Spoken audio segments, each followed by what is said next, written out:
Good evening and welcome. I am Amarachi Obani. Tonight, International Committee of the Red Cross makes passionate appeal for the release of aid workers still in custody of terrorist group ISWAP, less than 24 hours to the deadline given by the group to the federal government to meet its demands. Social and Economic Rights and Accountability Project SERAP condemns President Muhammadu Buhari's order banning 50 alleged corrupt Nigerians from traveling abroad, describes it as repressive and illegal.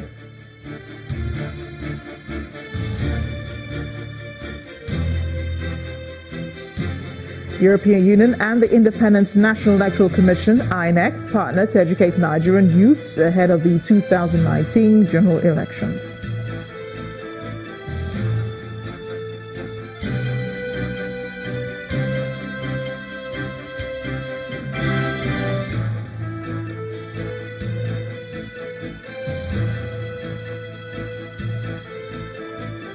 While Saudi Arabia rejects threats of a missing journalist, Jamal Khashoggi vows to fight back any such sanctions from the West. We begin tonight with the passionate appeal from the International Committee of the Red Cross to the Islamic State's West African Province Group for the release of the remaining aid workers still in custody of the terrorist group. ICRC's appeal is coming less than 24 hours of the deadline given by the group before killing the health workers if the federal government fails to meet their demands. A statement released by the ICRC Director of Operations, Patricia Danzi, reads, "We urge you, spare and release those women. They are midwife, a nurse, and a student. Like all those abducted, they are not part of any fight. They are daughters and sisters. One is a mother, women with their futures ahead of them, children to raise and families to return to." ICRC is also calling on the federal government, communities and individuals with influence to help in the release of the aid workers who were kidnapped on the 1st of March in Huran, Borno State. Meanwhile, reactions continue to trail the travel restriction imposed on 50 high-profile Nigerians as a result of President Muhammadu Buhari's Order 6. Human rights group, the Socio-Economic Rights and Accountability Project, says the order banning the alleged corrupt Nigerians from traveling abroad has no legal basis or judicial authorization. SERAP describes the travel restriction as arbitrary, repressive and illegal, saying breaches to the Constitution and rights and the country's international obligations. According to SERAP, Nigeria is a party to the International Covenant on Civil and Political Rights, which in Article 12 guarantees the right of everyone to leave any country, including their own. In a statement, the organization's Deputy Director, Timothy Adewale, says the government cannot impose restrictions on this right unless any such restrictions are provided by law, are necessary to protect public order or the rights of others. The travel restrictions on the alleged 50 corrupt Nigerians clearly do not meet these conditions. SERAP insists the ban should be immediately lifted and the order rescinded. The rights group challenges the federal government to instead widely publish the names of the suspected individuals involved and submit those names to the countries where the stolen assets are stashed. It also asks the authorities to issue a risk alert on alleged corrupt assets that are likely to be dissipated or tampered with by the high-profile Nigerians and seek the cooperation of countries keeping the assets.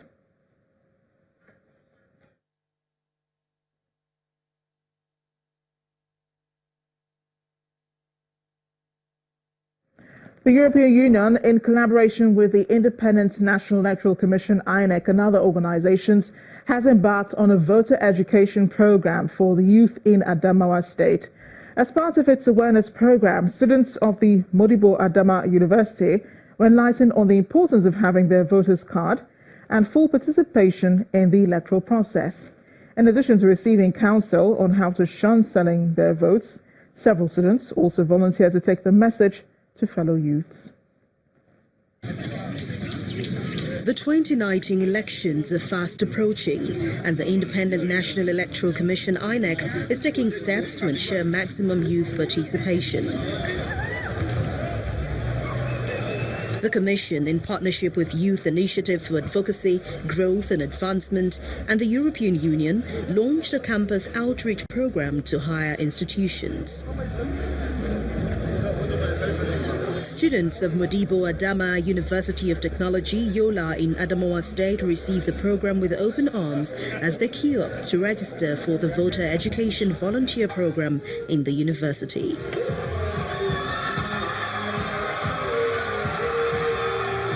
Then they proceed to the venue.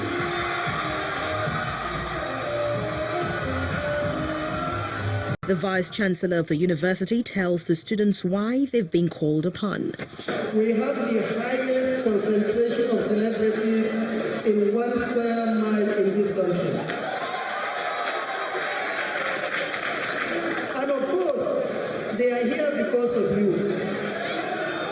Yes, they came all the way to Yola to see you, to talk to you, to interact with you, on the importance of making your vote out. That the youth constitute over 97% of our voters register. So you are a very strong force during the general election. The head of the EU delegation to Nigeria and ECOWAS ambassador gives reasons for their support. Nigeria needs politicians that are there for the people, not the other way around. But democracy also needs institutions and strong institutions.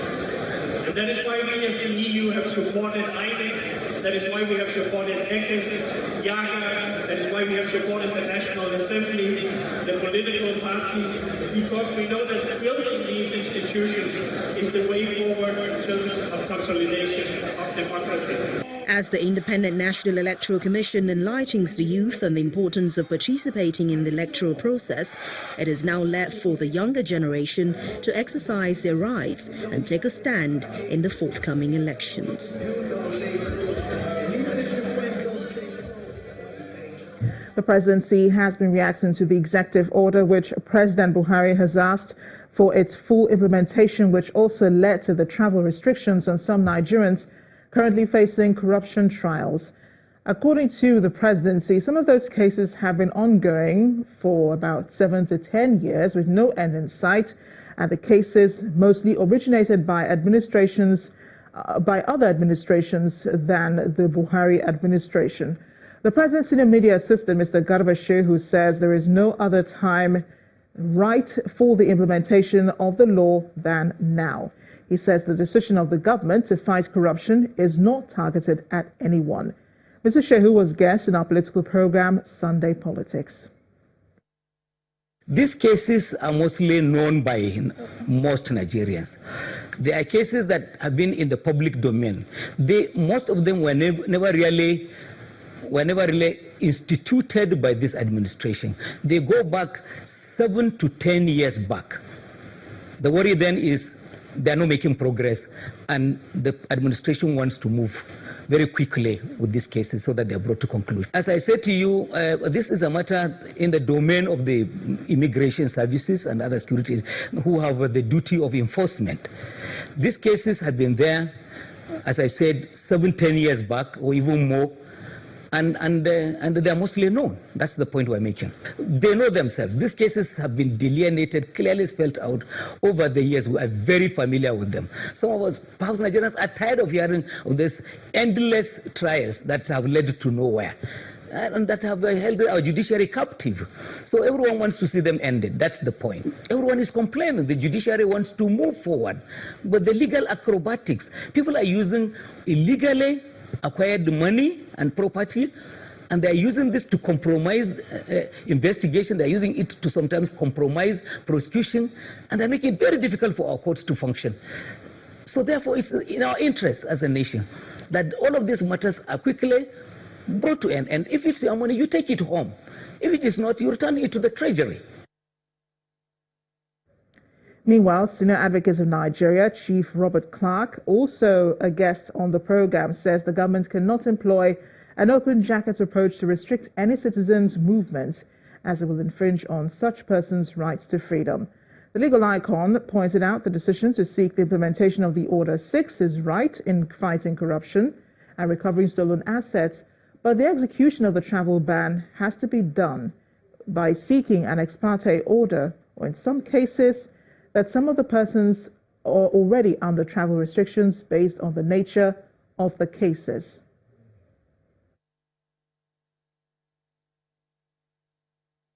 The Constitution says every Nigerian shall have the right to free movement.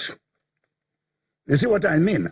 Therefore, if anybody wants to restrict a Nigerian's freedom of movement for one reason or the other, he must go to court and ask, please, I have this dossier against this person. He is facing a trial. He's doing this. Then he gets an order, ex parte, but that ex parte order is an interim order, which allows the other party, when he's served with the interim order, that you cannot travel out, to go to court and challenge it. Many of them, as you rightly said, I believe their passports have been taken down when they were being granted bails. But what I'm saying is that whether their passport, they have it or not, anytime government wants to implement Order 6, it is better for the Attorney General make a list, go to court, and get an interim order. That is due process.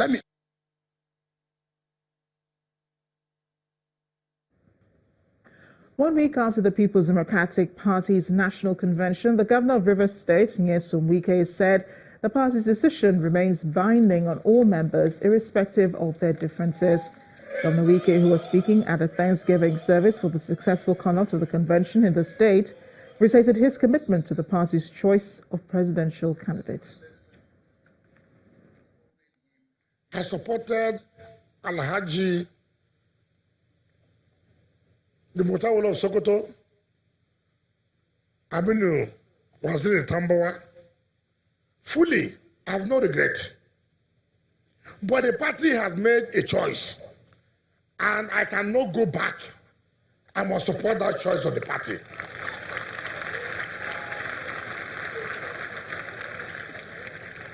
That is what they call party loyalty. Not when you didn't get the ticket, then you go and you say, I will do this, I will do that.